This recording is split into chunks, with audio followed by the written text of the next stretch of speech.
Okay, so I want to talk about the acting.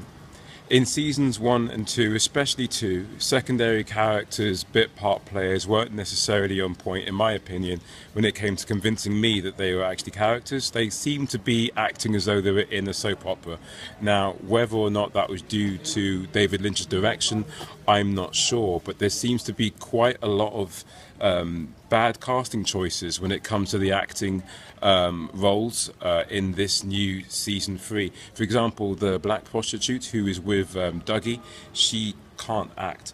The son of Andy and the lady that he calls Punky, I can't remember her name. How can I forget this? Lucy. That kid, he's great in other films. Michael Cera in, obviously, Scott Pilgrim versus the World. Really cool. But in this, it feels like he's been directed in a way where he's not really truly authentic, and the verisimilitude is difficult for me to grasp. In fact, I'd like to hope that essentially at some point we'll find out that he isn't the kind of soul-seeking rebel without a cause that he seems to be. I mean, he was born on the day of Marlon Brando's birthday, so they've kind of, as a couple, I think, helped him discover the true spirit of Marlon Brando via his worldview.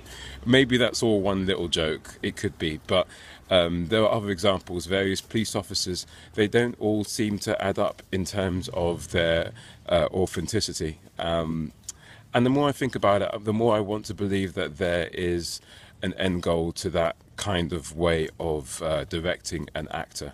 Because he has done that in other movies, especially in Inland Empire as well. But it's just, we're not back there in that time, and we're especially not back there in the early 90s where this kind of acting would in some way be justifiable to me. So yeah, we'll have to wait for the curve of the circle to truly be understood once we actually reached its other end, so to speak. The logic of some of the acting choices just baffles me, and I wanted to share that with you guys. Have you noticed anything like that? Is it just me? Do you think that there's some kind of logic to it all? Leave a comment, let me know. It would be good to talk to someone about this. I obviously love the show, and I don't think that I'm alone.